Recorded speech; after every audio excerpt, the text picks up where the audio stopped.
Hey there, Trinity. I hope you all are well. It's been a couple of weeks since I did one of my blogs, but a few things I want to share with you today. So I hope you take a chance just to make it through my video here. First of all, I want to do a late introduction into the new sermon series that I began last Sunday. And this is going to carry us almost to Easter.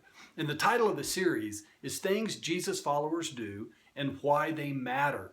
Why do we do the things that we do in church? What are the biblical underpinnings? And if you peel away what might seem superficial at first on some of these observances, some of these practices we have as believers, and really see where they come from in Scripture, it brings them to a whole new level of importance and meaning in our life. So I hope that you're able to participate with this, with us in this as we go through these messages. Last week, we talked about why, as followers of Christ, why do we do life together?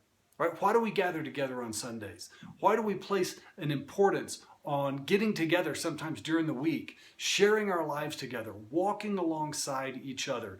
If you missed last Sunday, I really do encourage you to listen to the message. It's on our church website because this is part of the foundation for some of the big things we're going to be talking about here at Trinity in the coming months and across this year. If we were to ask the question, what is the primary reason that God calls us together as a church, that we even do this thing called church? This is what I started to get into last Sunday, so I encourage you to check that out. Now, this Sunday, we're going to be looking at why do we study the Bible and a thing called discipleship.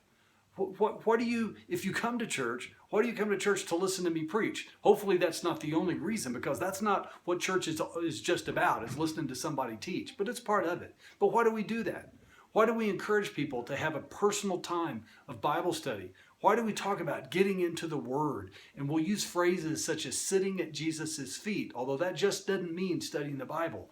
Why is it important for us to open our hearts to truth? Why do we believe it's truth?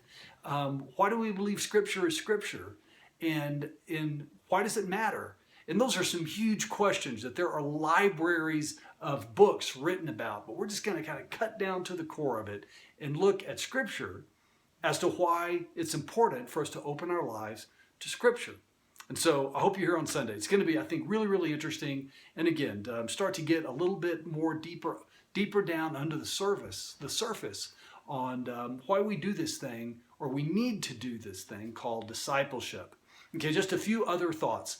Actually, right now, I am getting ready. A lot of people here at the church, our team here at the church, for the Jim Burns Marriage Tonight, Parenting Tomorrow conference that we're having this weekend. It's if you're not participating in it, but you happen to get this email and watch this video on Friday evening, pray for this, for the people that are going to be here. It's going to be a real blessing. Pray also for Nikki as she is bringing some leadership along with Jason and all of our staff and the teams around them into opportunities for us here at Trinity. And this is an example, this parenting and marriage workshop that is happening this weekend. Just the last thing that I'll share real quick. Nikki sent out an email, and I don't know if it went out to our entire church email list, but if you're part of our local church family, we're looking at starting back our church camp out this fall in the first weekend in August. And we'd love to hear feedback from you if that's something you think that would be good, that you would like to participate in. We'd probably go back to the same park outside of Grand Junction that we went to for many years, Highline Lake, great state park. So we're thinking about doing that the first weekend in August. And so look at your calendar, and if you think that's something, if you have input on whether or not you would be able to participate, let Nikki know. We'd love to know that. Building community, right? How do we grow as a community here at Trinity? And that's one way. So guys, I love you, and I look forward to seeing you on Sunday. And until then, have a great weekend, and we'll talk to you soon.